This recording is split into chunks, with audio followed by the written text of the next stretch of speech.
मुझे अब डर नहीं लगता किसी के दूर जाने से, ताल्लुक तोड़ जाने से, किसी के मान जाने से, किसी के रूठ जाने से। मुझे अब डर नहीं लगता।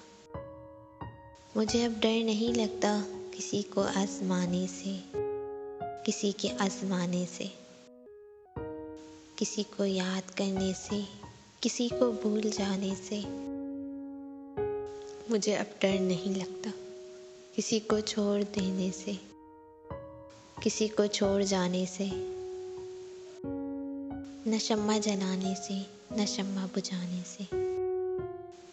मुझे अब डर नहीं लगता अकेले मुस्कुराने से, कभी आंसू बहाने से, न उस सारे ज़माने से, हकीकत से फसाने से। मुझे अब डर नहीं लगता।